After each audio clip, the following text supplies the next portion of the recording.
Assalamualaikum, apa khabar?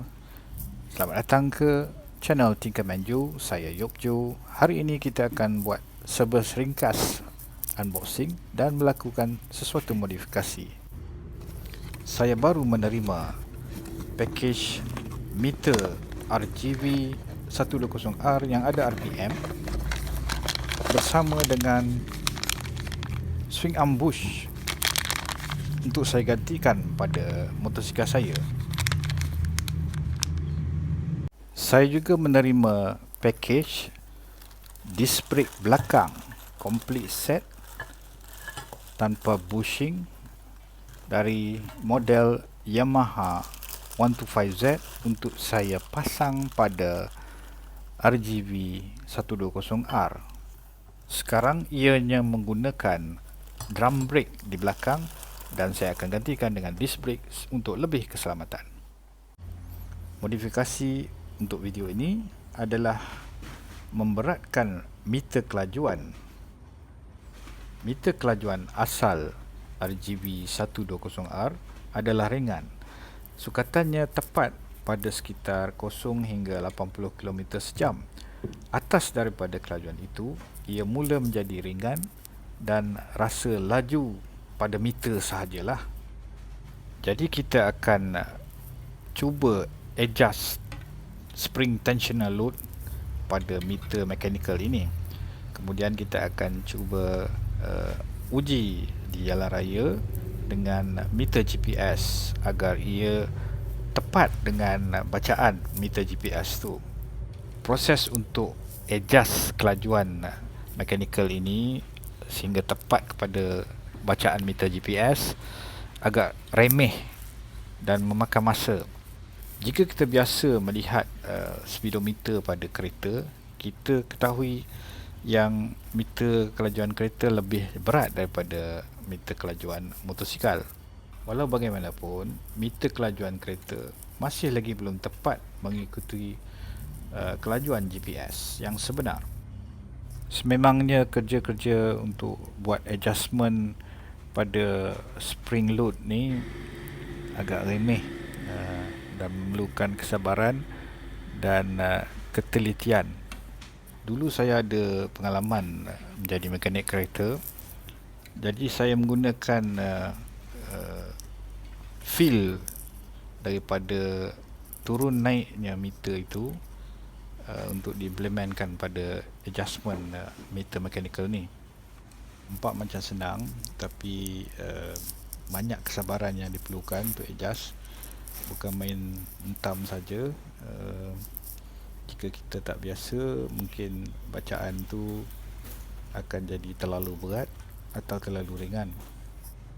Dulu juga selepas saya menghabiskan SPM, saya juga pernah jadi mekanik motosikal yang kebanyakannya motosikal two stroke lah. Sekarang ni dah tua bangka, barulah nak teringin nak main balik two stroke. Kita mulakanlah dengan RGB 120R lah.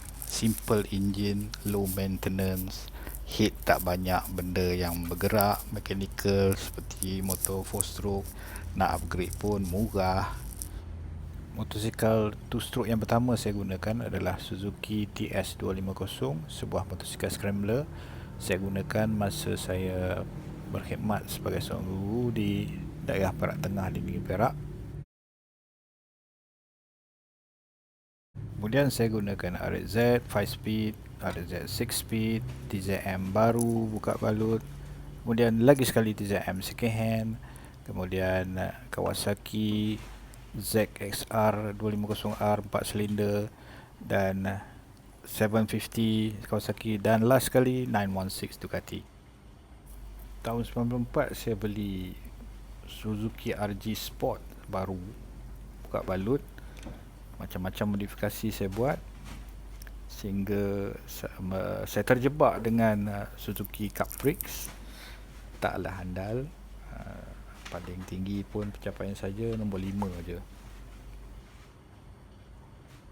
Bagaimanapun saya tidak meneruskan hobi saya sebagai pelumba motosikal kerana pada masa itu saya berkhidmat sebagai seorang guru. Saya percaya nasib diri saya ini telah ditentukan oleh Allah Subhanahu Wa Taala. Saya menjadi guru tak lama, beberapa tahun. Kemudian saya meneruskan khidmat di Jabatan Perdana Menteri dan seterusnya ke sektor swasta di KLIA. Kemudian saya mengambil keputusan untuk bekerja sendiri. Kata orang Perak, meraban tebin nak mengejasnya weh. Kita makan mi goreng segera lah. Tadi makan mi syamuk. Semua masak sendirilah. Resepi rahsia. Kita sambung balik dah. Kita cerita sikit pasal Suzuki RG lah. RG Sport dengan RGV. Dia beza dia 5 speed dengan 6 speed lah. RG Sport ada dua version. Satu yang auto tak ada clutch lever. Satu lagi yang ada clutch lever. Yang RGV 120 ni dia tambah sikit je cc 10 cc and then 6 kelajuan. Hampir betul lah siapa mamat tarik speed pickup lah. RG Sport saya dulu saya buat modification sehingga boleh bersaing dengan Suzuki Panther ataupun TXR 150. Saya boleh bersaing dengan dia. Dia tak boleh pergi laju lagi, saya pun tak boleh pergi laju lagi. Cumanya saya dapatlah bersaing dengan dia, duduk sebelah dia je.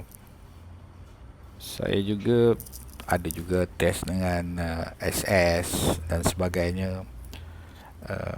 Naik berdua sebagai marshal lah, dua-dua SS di kiri kanan. Kita pun try tengok siapa yang sampai dulu. Jadi dua-dua dah Superman, kami berdua, saya dengan adik saya, yang sampai dulu kami, bukan Yaris tu. Itulah cerita zaman muda, masa zaman kartun merapu. Okey, dah ngam mengikut firasat saya lah.